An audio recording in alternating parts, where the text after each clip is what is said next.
Chapter 5 continues.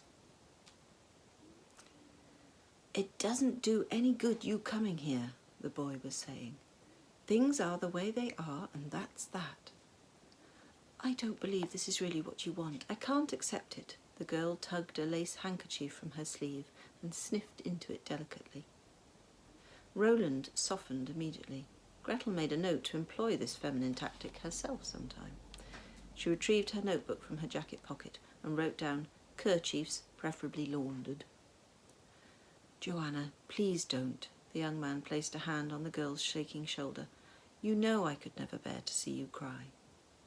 "It is torture for me, knowing that you are so near and yet—" "We've talked of this many times." "After all the years I've been true to you, after all I have endured." "I know. All the waiting, the hoping, all that time spent with— Oh, I cannot bring myself to speak of him."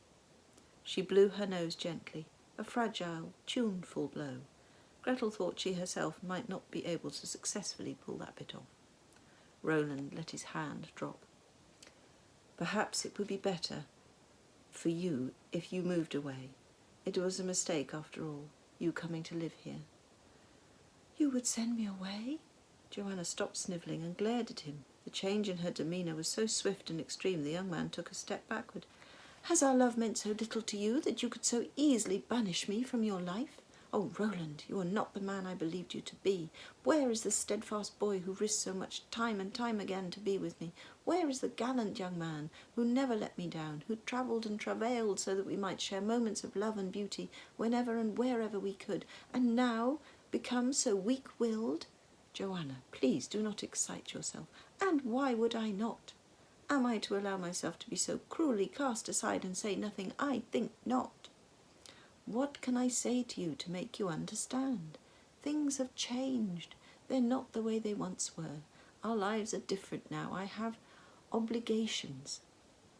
The girl spoke through gritted teeth, her eyes dark and furious. She spat her words at him. "You have Charlotte." Gretel almost snapped the nib of the pencil as she scribbled down notes. Charlotte? Could she mean Princess Charlotte? "Your precious princess." It seemed she could. "Hush!" Roland glanced anxiously about him. "Please, Joanna, I beg of you, do not speak of her." "Why should I care if your sordid secrets get out? What matters it to me what becomes of you, either of you?" "If we were to be discovered—" But he was talking to an empty space. Joanna was running, her handkerchief discarded on the sooty ground, her sobs fading like the call of some passing bird as she hastened away. Roland made as if to go after her, but thought better of it. He reached down and picked up the small square of lace, held it tenderly to his lips before putting it in his pocket and trudging glumly in the direction of home. 2 hours later, Gretel lay in a deep bath, Bubbles maintaining her modesty as Hans poured in yet another top-up of hot water. Earlier she had fallen hungrily upon the fine casserole of pork and bottled plums he had prepared. The pair had feasted in contented silence, savouring the tasty meal and revelling in the peace and safety of their own house. Gretel's mind was whirring, and she knew she needed to still it before attempting to make sense of what she had learned. And the best way she knew of to still her mind was to feed it well, to rest it, and if possible, to pamper it. Or rather, to pamper her body. She was still suffering from her exertions on the mountain and the unforgiving seating of the wool wagon. A fragrant, foamy soak was called for. She had nagged Hans into dragging the iron bath into the sitting room in front of the freshly lit fire. Now, at last, as she lay wreathed in the scent of orange blossom and lavender, her muscles finally relaxing, her joints moving more freely, she felt able to tackle the puzzle before her, or almost ready. "Hans, don't sit down yet." "For heaven's sake, Gretel, what now? I'm beat." "You'll like this idea. I know you will." "Go on then before I fall over with exhaustion, because when I do, I give you fair warning, I will not be getting up again until the notion of breakfast stirs me." "Martinis, Hans. Perfectly chilled. There's plenty of ice in the ice house, and 2 plump olives per glass, if you please." Hans brightened. "The best idea you've had all day by a country mile," he said. Gretel listened to him moving about the house, assembling the necessary items and ingredients for preparing the cocktails, muttering happily to himself as he did so. She experienced a momentary stab of guilt at what she had nearly succeeded in doing to him. She could still feel the weight of his pudgy paw in hers. Would she have been able to bring herself to do it, she wondered. With a sigh, she realized that she probably would. And had she done so, her brother would not at this moment be expertly assembling martinis. It had indeed been a lucky escape for both of them, but the fact remained that she was still only in possession of her own fingers. Another had to be found from somewhere, from someone. She slid deeper into the bath, her tummy and knees emerging through the suds like atolls. It could not be coincidence, she decided, that the corpse at Hund's yard had been minus a digit. One of the things on her list of things that might actually lead somewhere was to tackle the dreaded Capitan Strudel and find out the identity of the cadaver. At some point in its life, the hapless soul must have encountered the troll, or someone acting on the troll's behalf, and the troll who knew who wanted the cats. It all knitted together somehow, though at present Gretel was aware the misshapen garment her theories amounted to was in danger of unravelling under scrutiny. Hans reappeared with the martinis. "Here you are," he handed one to her. "Try that, and tell me it isn't the best you've ever had. Go on, I dare you," he said, whipping out a fresh cigar from his pocket and biting off the end. Gretel sipped, eyes closed. "Heaven," she confirmed. "Absolute heaven, though how you can appreciate it through the taste of that noxious cigar, I can't imagine." "Years of training the palate," Hans explained. "Now, is that it? Can I safely sit down, or does Queen Cleopatra have any further commands?" She was an empress, and no, just leave the cocktail shaker within reach and park your posterior. I'm going to test my theories out on you. "I'm flattered," said Hans, subsiding into the armchair nearest the fire. "Don't be, there is no one else." She savoured a little more of her drink, licking her lips, feeling her mind opening up like the doors to a well-stocked larder. "Now, certain facts present themselves as concrete and indisputable. How very helpful of 'em. 1, the troll knows who has the cats. 2, he's not telling unless he gets," she hesitated, "his payment for the information." Would expect nothing less from a troll, loathsome creatures. "Quite. Moving on. The corpse in Hund's yard also knew something about the missing felines." "Ah, the brass bell. I'd forgotten about that." So had Gretel until that moment. "Exactly," she said, happy to be steering clear of fingers just now. "So we might surmise—" "Ooh, risky surmising." "I'm doing it anyway, so be quiet." "I thought you wanted my opinion." "When I ask for it, I haven't got that far yet. As I said, we might surmise that the dead person and the troll, whoever wants the cats, all know each other, at least a little bit, and have more than likely had dealings with one another." "What about that chubby little businessman? What was his name? Brackston. Yes, didn't strike me as a cat person." "Who says he has anything to do with it?" "Isn't he?" "Is he?" "Oh, am I supposed to answer? Are you asking for my opinion now?" There was a note of sarcasm in Hans's voice Gretel did not care for one bit. She drained her glass and leaned over to grasp the cocktail shaker, causing floppy waves to travel up and down the bathtub. Only when she had refilled her glass did she trust herself to continue civilly. "So, the only thing connecting Brackston to Frau Habsburg is me." "I'd be rather rattled by that thought if I were you." Hans slurped his drink noisily, managing to do so somehow without removing the cigar from his mouth. "Well, you're not. The point is, we have no reason to suppose there is any connection at all. Brackston was murdered by we know not who, for we know not what reason. For what it's worth, though, I don't believe he was a businessman." "No?" "No. Remember he said he had a meeting the evening we arrived at Bardamsee?" "I do. He made a point of telling us about it, going on about not wanting to be late."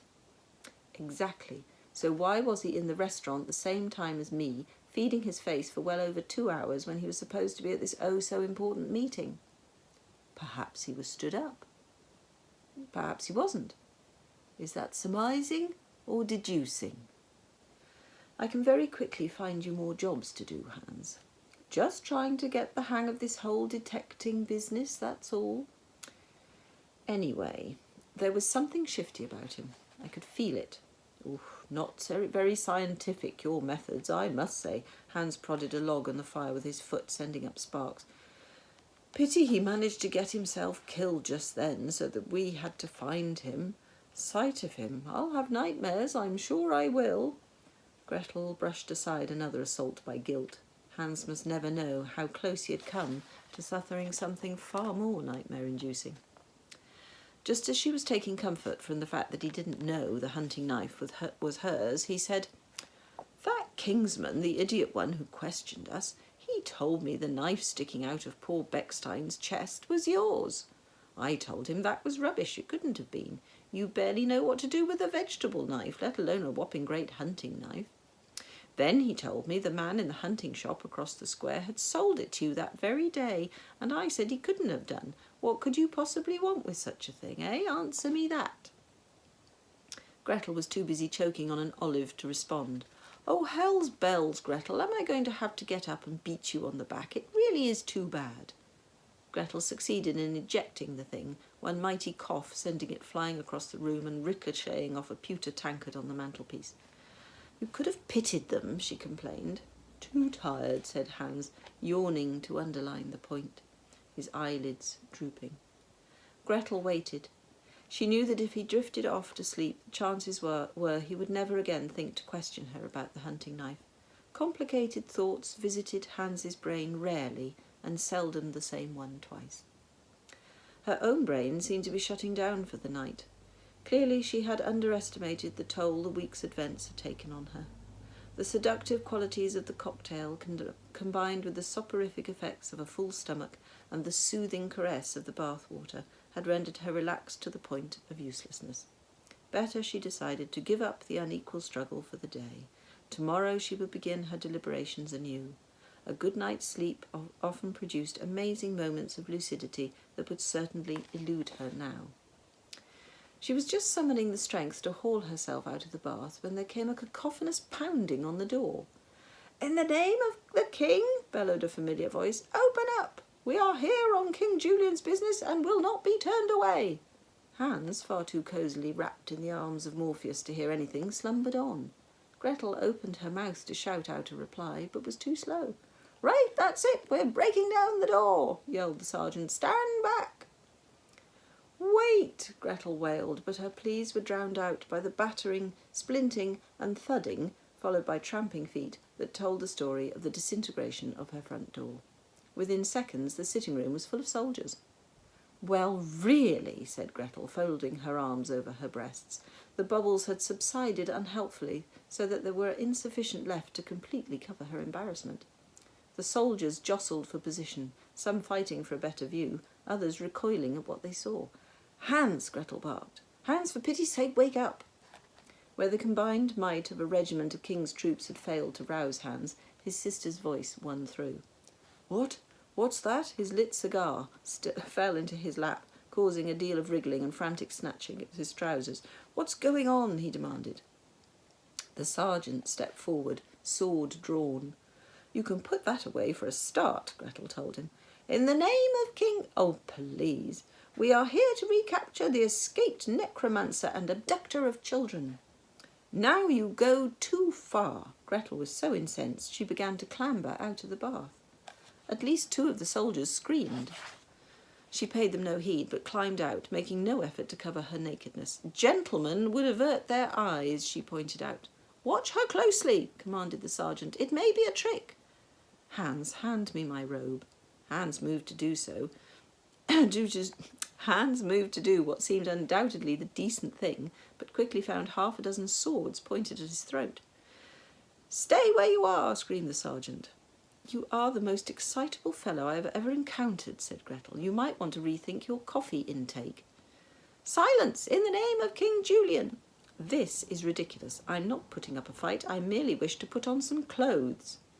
There was a movement at the back of the room, followed by a soft, deep voice. "Sergeant, be so good as to allow the Fraulein to get dressed." The soldier stepped aside to reveal the handsome aide who had caught Gretel's eye at the Schloss. She hadn't forgotten how appealing he had looked in his dress uniform at the Starkbierfest either. She felt a girlish blush of colour come to her cheeks. Whereas before, with only the irksome soldiers to contend with, she had been more irritated than shamed by her own nakedness, now, standing soapy and unadorned in front of this unfairly handsome fellow, she felt more humiliated than she had ever felt before in her life. Words, for once, deserted her. She opened her mouth, hoping something dignified would come out, but nothing did. She was painfully aware that she was still clutching an empty martini glass, which somehow made her feel even more ridiculous, if that were possible. The king's aide took the robe from Hans, stepped forward, and handed it to Gretel with a devastating smile. She took it from him, whereupon he made a tiny but respectful bow and turned his back. As soon as you are clothed, Fraulein Gretel, the sergeant and I would be most grateful if you would accompany us back to the summer Schloss, he said, and then walked slowly from the room. End of chapter 5.